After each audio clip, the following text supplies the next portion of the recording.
est là. Donc voilà, donc ici ce sont des marchandises que l'on dispose et les personnes, les familles accueillies donc viennent et elles choisissent parce qu'avant on faisait des colis mais on s'est aperçu qu'il y a des gens qui n'aimaient pas tout, donc ils viennent, ils prennent ce qu'ils vont manger.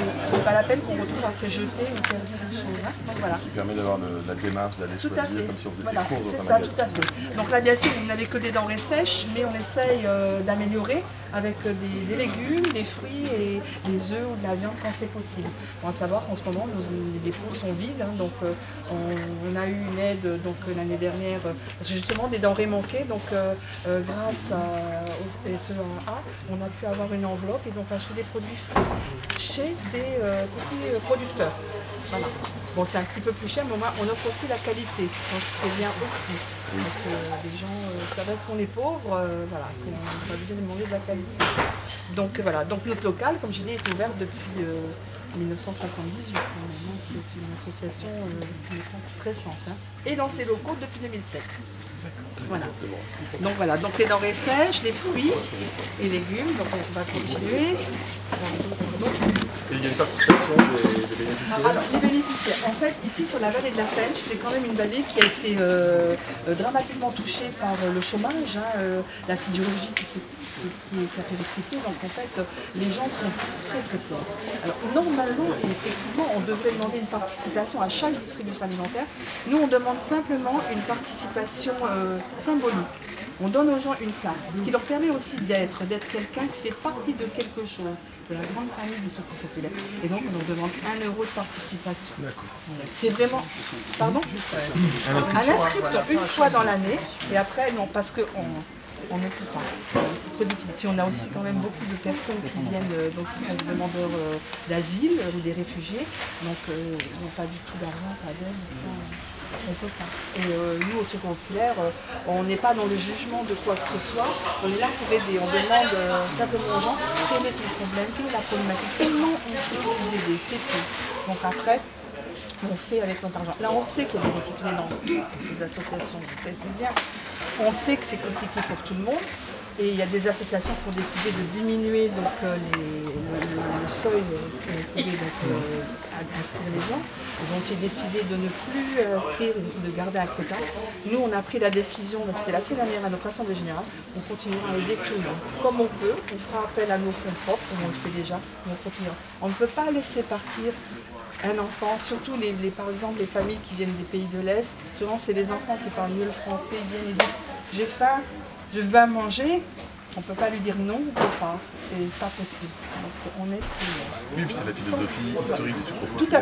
Tout à fait. Votre qui sujet, c'est pas de savoir ce que font les gens, d'où ils viennent. Tout à fait. Votre sujet, c'est d'avoir des gens en toute neutralité, et pour des besoins de vêtements, de produits d'hygiène. Tout à fait. Et vous êtes là pour en fournir. Voilà, on est là pour ça. On n'est pas là, donc on n'est pas dans le jugement. Ça ne nous intéresse pas. On va continuer. Et vous les avez gardés? Et on a certains, pas tous, mais on a déjà gardé les autres qui étaient là parce qu'ils ne travaillaient pas à cette période. Et on faisait des petites fiches qu'on remettait des gens avec les conseils, des conseils d'hygiène et tout ça que chez nous. Souvent, c'est la boîte alimentaire qui est la plus importante, mais l'hygiène est très importante, donc on fait beaucoup d'efforts pour les sensibiliser à ça. Voilà. Donc ici, on a le côté vestiaire. Donc on a des partenariats et on arrive à avoir des vêtements neufs. Alors donc... Vous êtes partenaire avec qui alors là, on a un gros magasin, je ne peux peut-être pas nommer la marque, de supermarché, qui nous fait des gros dons, vraiment, et des dons donc d'hygiène, dentifrice, gel douche, des choses comme ça, des vêtements neufs. Alors nous, ça permet de vendre, parce que nos vestiaires sont ouverts à tous, bien sûr, on regarde quand même les gens, mais c'est ouvert à tout le monde. Et les bénévoles, les bénéficiaires qui ont des grandes difficultés, bien sûr, on donne les choses. Lors des distributions, on donne des dentifrices, gel douche, des couches pour les bébés, parce que ça, ce sont des choses qui sont très chères. Et pour les familles, c'est vraiment quelque chose qu'elles apprécient beaucoup. Hein, donc, voilà. Mais sinon, c'est bien que la grande distribution fasse les dons. Tout à fait. On a notamment aussi Dodo, qui est donc un fournisseur de couettes. Ce sont des couettes à la base assez chères. Hein. Donc nous, on les a. Et, c'est en Moselle. C'est du côté de Saint-Avold, hein, je crois. On a un partenariat avec les brioches, avec une boulangerie. Vous voyez, on a essayé d'avoir des partenariats avec une entreprise au Luxembourg pour avoir du chocolat pour Noël pour nos enfants. On a toujours des gros sachets. Voilà. Alors les enfants sont très contents. Et puis des partenariats avec les supporters de Metz par exemple, qui font toujours une collecte de jouets. Parce qu'au Secours Populaire, à Noël, on aime bien donner des jouets neufs aux enfants. Parce que c'est pas parce qu'on est dans la misère ou dans les difficultés qu'on doit avoir des jouets abîmés. Ou bien une dame elle est venue et me dit « Ah, j'aime bien le dire parce que là, j'ai un Pulse. » C'est vrai, il est tout neuf, il manque une pièce, il est tout neuf. Je dis c'est pas... Voilà, donc nous, ce sont que des jouets neufs qui sont distribués. Voilà. Tous nos enfants. Et on leur offre un spectacle. On a Marc qui est notre grand communicant. Je vais l'appeler après parce qu'il va vous remettre quelque chose. Voilà, c'est notre photographe, il est debout. C'est le photographe là-haut alors. Ah bah il est là, voilà. Alors, voilà. Voilà, donc vous voyez les vêtements donc, de tout âge, hommes, femmes. Et là les gens les achètent, c'est ça? Alors voilà, c'est ça, pas très cher. Non. Et pour nos bénéficiaires, on fait encore des prix évidemment. Les gens qui n'ont rien, on donne. Après, on prend aussi des gens qui viennent nous donner parce qu'on ne veut pas laisser la solidarité de côté. On en a eu trop besoin de la solidarité des gens, notamment pendant les affaires judiciaires. Donc on ne veut pas laisser, on prend quand même la frontière, parce que des fois les gens, vous savez, ils ont tendance à confondre le Secours Populaire avec les chefs. On a du mal. Et tout maintenir accessible. Oui, voilà. Et à nettoyer, à mettre des produits pour paquet de... faut que ça se dégrade. C'est très... Oui, tout à fait, voilà. Et puis, on est obligé de faire tout seul, parce qu'on n'a pas d'aide à la bien évidemment. Étant donné que même malgré qu'on ait gagné nos affaires judiciaires, donc on a gagné, on est quand même allé. Il y a eu 2 procès qui se sont tenus et qui ont été gagnés par notre association, notamment l'année dernière, on a gagné en association, la mairie a été reconnue irrecevable, donc voilà. Malgré cela, d'accord, on a gagné, mais on n'a pas d'aide, pas de subvention. On me dit qu'à une période, vous avez coupé l'électricité et le gaz. Tout à fait. Alors, on était dans le noir, sans chauffage. Ici, dans le Metz, vous imaginez comme il fait bien chaud. Alors là, on a perdu tout ce qu'on avait dans nos congélateurs. Tous les congés étaient... Vous avez perdu la nourriture qui était stockée, tout. Pas à part le sec, les conserves, mais sinon tout le reste... Comme ça, un matin, vous arrivez, il n'y a plus d'électricité, plus de rien, gaz. voilà. Donc là, bon, on était... Voilà. Vous avez cru d'abord à une panne, peut-être? Voilà, tout ça parce qu'on avait refusé de lui rendre les clés du local. J'avais refusé, j'ai dit non, avec notre comité, parce que toutes les décisions sont prises avec le comité. On a dit non, on n'est pas des occupants illégaux, ce n'est pas vrai. Depuis 1978, Madame Schweiker qui a créé le Secours Populaire avec Monsieur Gulino et Madame Gulino, non, on est là, on nous a mis dedans, on n'est pas venu comme ça, on rentre, c'est pas vrai. Mais ça ressemble pas vraiment à un squat en fait, quand on rentre ici. Ça ressemble plutôt à une association qui aide les gens. Mais ce sont des gens, attention, des dangereux anarcho-communistes qui sont là. Donc. Vous avez une tête d'anarcho-communiste. Oui. J'ai envie de vous dire que... Merci. Non, bon, après, voilà. Mais on avait le choix où partir. C'est le seul exemple que je connaisse. C'était où on part, non mais mettre la pression sur les assos, je connais des élus qui peuvent faire ça. Si vous savez, je vais vous présenter la plus ancienne. Couper l'électricité d'une asso qui a des frigos avec des congélos et qui distribue de la nourriture aux précaires. Alors Michel, le bénévole qui est polyvalent, on avait eu un groupe électrogène, il a mis des fils qui pendaient avec des ampoules, on nous a prêté des chauffages, des choses, mais la solidarité a été formidable. Et les mairies, ça je tiens à le souligner, les mairies des communes annexes autour, elles se sont toutes vraiment mobilisées pour nous aider. C'est grâce à elles. Et la justice vous a donné raison tout le temps. 3 fois. 3 fois. En tout 6 fois. Parce en que, tout 6 fois. Oui, il y a eu le référé, l'appel, début en cassation. Encore une fois, lui, il a refait une retourné à Thionville en référé, en appel, il a perdu en cassation, donc en 2022, en juillet 2022. Et malgré cela. Tant qu'il perd, il joue en fait. Oui, ben, ça y est. Alors, après, vous savez, vous me permettez, monsieur le ministre, vous me permettez, on va pas parler des absents, j'en parlerai tout à l'heure. Quand c'est pas avec son argent, c'est facile de faire les choses. Parce que ce sont les Hayengeois qui ont payé. Parce qu'on a quand même gagné de l'argent, il a été condamné aux dépens. Donc nous donnons encore de l'argent même, 3 000 €. Mais bon, ça ce sont les Hayengeois qui payent, ça ne sort pas de sa poche. Donc on peut faire autant de choses. Mais bon, moi, M. Angelman, on n'a aucune velléité contre lui, aucune, mais vraiment. Encore l'année dernière, sur une radio, je l'ai invité à venir ici, à boire un café, qu'on en discute. Mais moi aussi, je l'ai invité à venir ici. Il n'est pas venu? Bah, alors vous êtes aussi un narco-communiste. Attention. Ce ne sera pas répété. Vous couperez. Vous dire que bon, nous on n'est pas dans cette guerre-là, on n'est pas dans cette guerre, on est là pour aider les gens. Voilà, on sait que sur la vie d'Hayengeois. En fait. Non, pas du tout. humanitaire, faites du On n'a social. pas, et puis on n'a pas le vous temps. aidez. On n'a pas le temps. Quand c'est la distribution, on Et donne. vous, il voulait mettre quoi ici à votre place? Ah, il avait au départ, la première fois, il avait une association qui était du même tonneau que Poste Laïque, un truc comme ça. C'était, je sais plus. Ah, c'était l'association de l'ex-épouse de Jean-Marie Le Pen. Je sais plus comment elle s'appelle, vous vous rappelez plus. Je sais plus. Enfin bref, c'était ça. Puis après, quand il a vu que ça déchaînait les foudres de tout le monde, là, il a vite abandonné. Mais il n'abandonne pas quand même. Parce que l'année dernière, il a encore dit qu'il ne renonçait pas. Ça vous expulser. Oui. Voilà, on va trouver une autre solution. En fait, s'il mettait la même détermination à lutter contre la pauvreté, peut-être que vous auriez moins de bénéficiaires. Ah oui, alors, et là moi, c'est ce qui me, quelque part, me dit, mais c'est pas possible. C'est quand même, alors, il se bat contre nous, tout ce qui se passe, mais tous les mercredis, on a des gens qui viennent avec une lettre du CCAS, donc M. Adelman est le président Charles Cabesson, donc du CCAS, et là, on a une lettre, veuillez aider telle personne. Donc il ne reconnaît pas, parce qu'on n'est même plus sur le disque. Vous voulez dire qu'il y a un double discours au Rassemblement National? Vous ne pouvez pas faire de politique, je ne suis pas là. Voilà, non, voilà, je ne dirai rien. Voilà, alors en haut on a plein de jouets déjà pour Noël, et ici on a des jouets qui sont tous en très bon état, c'est pour les enfants. Alors quand ils viennent le mercredi, certains peuvent jouer ici. Ils peuvent jouer avec aussi, les et puis ils peuvent en acheter 50 centimes, 1 euro, c'est vraiment des choses, voilà. Déjà évoqué notre annonce, notre bonne nouvelle que j'étais venu vous apporter avec Aurore Berger, ministre des Solidarités, dans la presse ce matin. Et je reviendrai peut-être pour vous expliquer, je peux vous le dire maintenant. Moi, très sensibilisé à la situation du Secours Populaire d'Hayange. Parce que cette Secours Populaire est une association que j'apprécie énormément depuis de nombreuses années, y compris dans mon territoire grenoblois en Isère, où j'assistais régulièrement aux assemblées générales. J'ai toujours été très bien accueilli. Et parce que j'ai été ministre en charge de solidarité dans une période particulièrement compliquée de notre histoire, c'était la période du Covid, et que je sais qu'à tout moment, on a pu compter sur les associations engagées sur le territoire pour venir en aide, suppléer toutes les difficultés qu'on pouvait rencontrer, notamment sur le portage des repas, sur la distribution alimentaire, là où les inégalités éclataient encore plus au grand jour, dans une période où la France était confinée. Et donc, il y avait encore plus de besoins et les associations ont répondu présentes. Vous l'avez dit, on l'a évoqué tout à l'heure, on a vu des jeunes arriver dans les tissus associatifs, anticipant le fait que comme les assos étaient souvent portés par des personnes plus âgées et qu'elles voudraient se protéger au regard de leur santé, il y avait un risque que le tissu associatif s'effondre. On a vu un rajeunissement du maillage associatif qui était très fort dans cette période.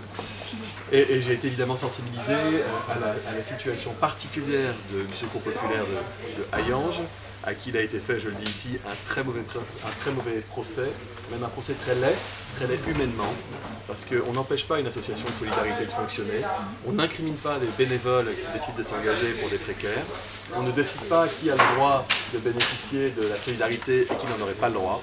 C'est contraire au principe de notre pays, c'est contraire à l'histoire de notre pays, et c'est contraire à nos valeurs. Et la manière extrêmement brutale dont vous avez vécu cette période rappelle quand même une association qui voit du jour au lendemain l'électricité, le gaz coupé pour la chasser, une association qui ne dégage aucun bénéfice, aucun profit, autre que celui d'éviter à des personnes peut-être de mourir de faim et de mourir de froid. J'ai trouvé que c'était proprement inhumain, scandaleux, inadmissible. Et je crois que, quelles que soient les opinions politiques des uns et des autres, on peut tous s'entendre pour dire qu'il y a des frontières qu'on ne doit jamais franchir. Et donc, sensibiliser à la cause du Secours Populaire, j'ai souhaité qu'on puisse profiter d'un plan qui est conduit par le ministère des Solidarités, qui permet de dégager des moyens nouveaux pour venir en aide à des associations dans les territoires, et notamment dans le département de Moselle, puisqu'il y a 7 associations qui sont aidées financièrement sur les 3 ans à venir, pour qu'on puisse vous donner ce que la mairie ne vous a plus donné depuis quelques années, et vous permettre de voir un peu venir, de vous donner un peu aussi de courage, et de vous dire que l'État est à vos côtés, et que l'État restera à vos côtés. C'est donc une subvention de 20 000 € qui vous est accordée par le ministère des Solidarités, ce qui j'imagine va permettre d'envisager peut-être des achats de fonctionnement. Je vois les têtes soulagées et j'en suis ravi. C'est pas mon argent, c'est pas le vôtre, c'est l'argent des Français. Et donc ces 20 000 € que l'État vous donne, c'est aussi une manière de vous dire que la population est avec vous, et que le peuple français qui paye des impôts, c'est aussi qu'une partie de ces impôts va permettre d'aider des personnes qui n'ont pas la chance de pouvoir vivre dans les mêmes conditions que les personnes les plus aisées, au moins de vivre décemment grâce aux associations. Donc je vous dis, tenez bon. On sera là, moi je serai là, toujours, pour vous. Et vous avez vécu une période vraiment très particulière comme vous n'auriez jamais dû en vivre. Voilà. Merci. En tout cas, moi je tenais donc à vous remercier, bien évidemment. Bien évidemment que c'est une belle annonce pour nos 288 familles sur Hayange et les 120 familles sur Nivrange-Newton, puisqu'on a l'antenne qui est raccrochée. C'est en fait 1160, 1200 personnes qui viennent régulièrement, plus tous les colis d'urgence. Donc vous voyez, c'est de la nourriture qui commençait vraiment à manquer. Donc cet argent va être utile bien sûr pour ça. Va être utile aussi, je pense, certainement pour une camionnette. On parlait avec le responsable de la camionnette, je sais pas où il est, et là-bas, Michel, et qui nous disait que bon, on a plus cher une camionnette. Acheter une neuve, on ne peut pas, on n'en a pas les moyens, même d'occasion. Donc là, je pense que ça a vraiment aidé toutes nos familles. Donc vraiment, merci. Et ça fait chaud au cœur d'être soutenu. Les difficultés qu'on a eues, on les a surmontées, on s'est battu. Grâce aux bénévoles, grâce à la solidarité. C'était le grand mot, c'était la solidarité face à la haine. C'est ce que j'ai toujours dit, la solidarité, c'était plus fort que tous les gens sont venus nous aider. Grâce à ça, on a pu continuer. Parce qu'ici, il faisait froid, on avait Cécile qui est là-bas, la dame la plus âgée. Oui, Cécile, qui est la plus âgée du Secours populaire. Enlevez-vous les photographes qu'on voit Cécile. Pardon, s'il vous plaît, on voudrait voir Cécile. Voilà.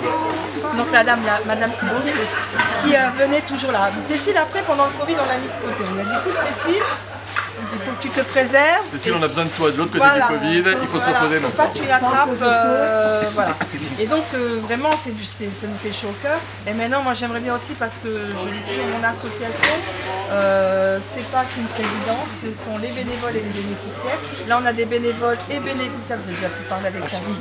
Avec Yasmine, il y a des bénévoles qui peuvent aussi s'exprimer, même des bénéficiaires. Il y a Asmik qui est là. Tu viens, Asmik? Donc Asmik, elle vient d'Arménie. Vas-y, tu peux t'expliquer? D'Arménie. Je suis arrivée en France 2014 et je suis 10 ans en France. Plus fort. C'est impressionnant. Et Secours populaire tout le temps l'aider à tout le monde, c'est pas seulement nous. Dès que je travaille avec Secours populaire, c'est très... Je suis très heureux parce que cette association qui aide tout le monde. C'est pas seulement personne qui est à pauvre. Quelle est votre situation aujourd'hui, Yasmine? Je suis 10 ans en France, mais je n'ai pas de patron. Vous travaillez? Vous avez une formation? En Arménie, je travaille designer. Maintenant, vous êtes designer? Oui. Je suis floriste designer, mais en France, je n'ai pas le droit de travailler. Donc vous avez une formation de fleuriste, vous savez exercer comme fleuriste. Vous avez un mari ou un conjoint? Oui, mon mari. D'accord, bonjour. Et vous avez une formation?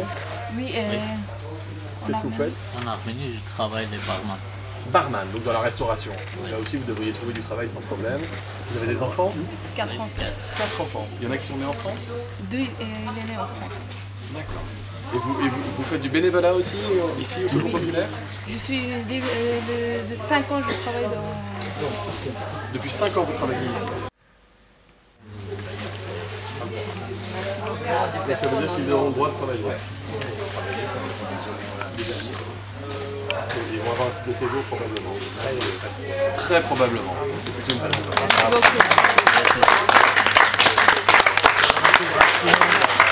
Des parents, ils sont... Il était temps, c'est ça que vous dites. Donc ben oui, vous êtes intégré, vous parlez français, vous avez la possibilité de trouver un emploi, parce que dans la restauration ou comme fleuriste, à mon avis, vous allez trouver sans difficulté. Vous avez fait du bénévolat. Oui, des propositions que vous avez dû refuser parce que vous n'avez pas travaillé. Donc c'est bientôt fini ça. Merci beaucoup. Comment s'appellent vos enfants? 2 filles, 2 garçons. Annie, Rudolf, Nathalie et Baël. Ils sont tous les 4 à l'école? Oui. Aujourd'hui, mon fils Ils sont dans le petit livre. Ils sont dans le petit livre, d'accord. Sous la main, là. Vous continuerez d'aider le Secours populaire même quand vous aurez des emplois Oui, bien sûr. J'oublie pas personne qui... Elle fait des superbes gâteaux. D'ailleurs, quand elle est là, si vous veniez, elle me dit « Anne, je prépare les gâteaux pour vendredi. » Mais ils sont où? Ah non, vous n'avez pas les faire. Mais enfin, qui vous a dit de pas les faire ces gâteaux? Oui, vous cabinet. Chut, on dit rien. Voilà. Bon, bravo. Et sinon, bah, après, donc, ce sont les bénévoles. Oui, oui. Oui. Donc voilà, après il y a Rosanna. Donc Rosanna, si tu veux parler un petit peu. Je suis très heureuse de faire partie du Secours populaire. Parce que j'étais moi-même dans une situation compliquée. Je ne voulais pas venir. Ma fierté me retenait. Mais ma chère voisine, Madame Cécile. Encore Madame Cécile? Oui, parce que je suis sa voisine. Donc elle m'a fait bien comprendre que ma fierté, il faut savoir la mettre de côté. Et donc je suis devenue bénévole grâce à elle. Et je suis très fière d'en faire partie parce que c'est une vraie famille. On est une famille. Elle est bénéficiaire aussi. Oui, j'ai compris ça. On est très, très bien. Moi, je laisse mes problèmes quand je viens ici et voilà, je vis pour les autres. Merci beaucoup. Cécile. Sandra, tu veux dire? On n'est pas tout le temps là, tout le monde, mais bon, c'est nécessaire hein, parce qu'il faut aller à la messe, chercher les denrées, prier, donner aux personnes. Alors, et on aime bien que quand les bénéficiaires passent, les familles accueillies passent, elles voient en même temps les bénévoles, elles puissent discuter parce que quelquefois on a plus d'affinité avec une personne ou une autre et on va plus dire des choses, s'épancher plus vers une personne ou une autre. Hein. Et c'est pour ça, chaque bénévole est là. Même s'il va par exemple donner qu'un paquet de riz, ça fait rien, on pourra discuter, vous voyez, c'est ça. Et à chaque fois, on continue l'inscription. Alors, comment c'est énorme, ça flambe. Quel est le profil des nouvelles personnes qui s'inscrivent? Alors, il n'y a pas un profil. Il y a des personnes âgées, il y a des personnes qui ont perdu leur emploi, des personnes qui sont en fin de droit, des choses comme ça. C'est pas un profil. On a beaucoup de personnes âgées. On a beaucoup de personnes âgées qui viennent aussi, ou des personnes qui ont une pension de réversion. C'est très compliqué de finir, donc elles viennent pour avoir un petit peu de nourriture. Voilà. Ou aussi acheter des vêtements pas chers, ou bien des personnes avec des maris, des femmes malades qui viennent qui viennent simplement pour nous ramener des choses, parce qu'on a fait des gens comme ça, puis autour d'un café, on discute, tout ça. À chaque fois, la distribution, on essaye, je dis bien on essaye parce que c'est pas toujours facile.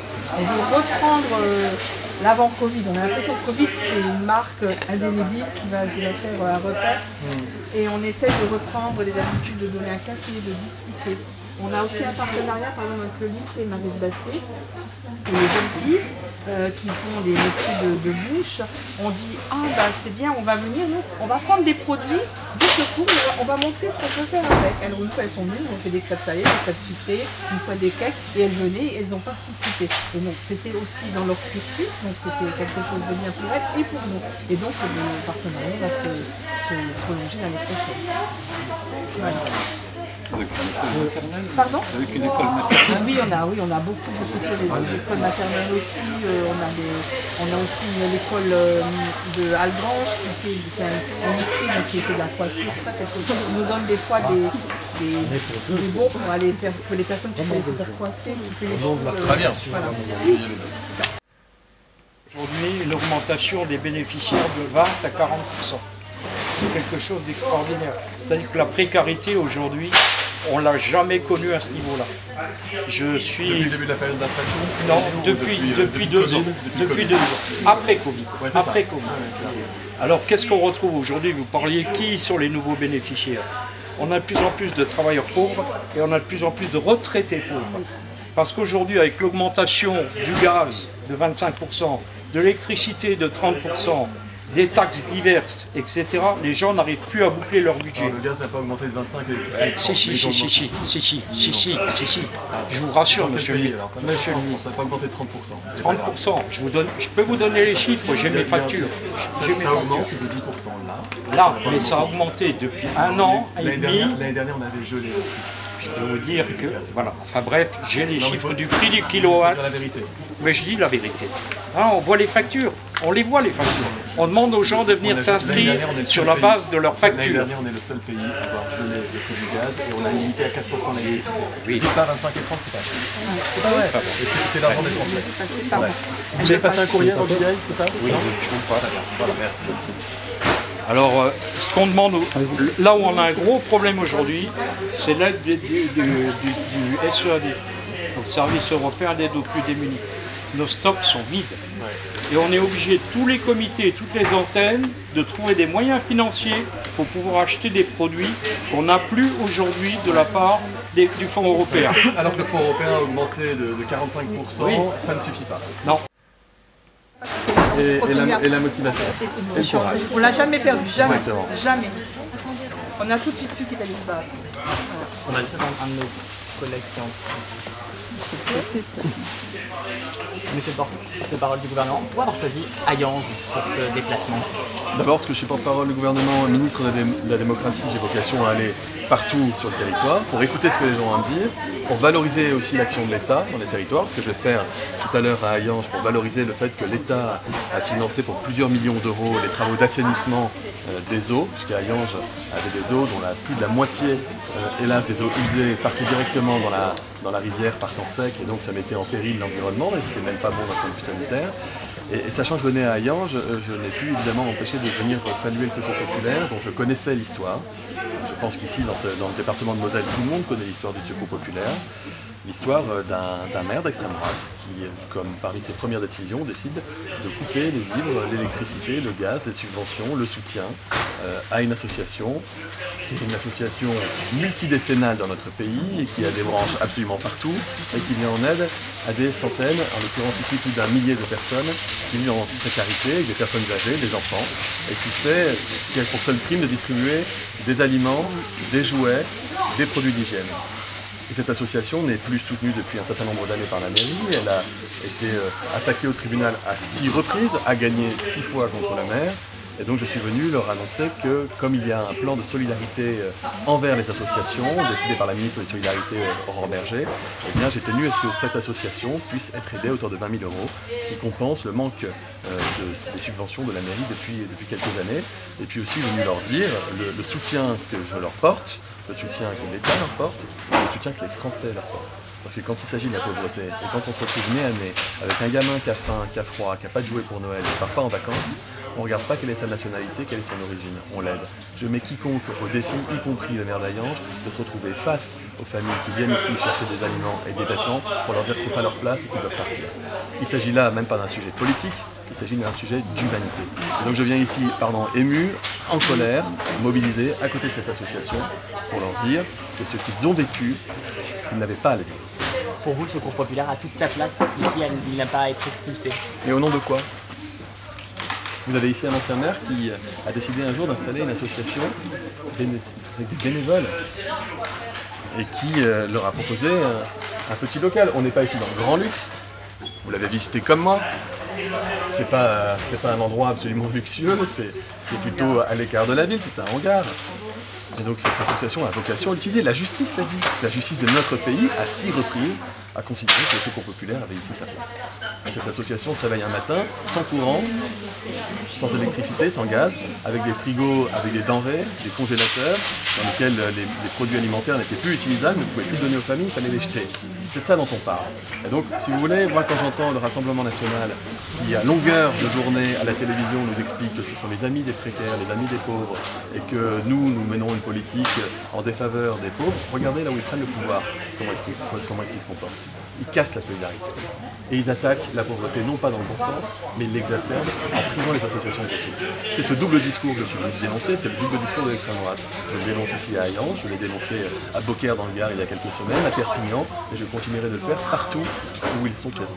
Comment vous qualifiez ce conflit avec la mairie face au Secours populaire? Mais c'est incompréhensible. D'ailleurs, y compris politiquement, c'est incompréhensible. Même pour l'électorat, je n'insulte personne ici. Et je respecte complètement le choix qu'ont fait les habitants d'Hayange de voter, d'élire pour le maire le Rassemblement national. Il ne me revient pas de critiquer ces choix. Je suis en charge de la démocratie. Je ne le ferai jamais. Et je le respecte. Et quand je verrai des citoyens tout à l'heure, qui sont peut-être des électeurs de M.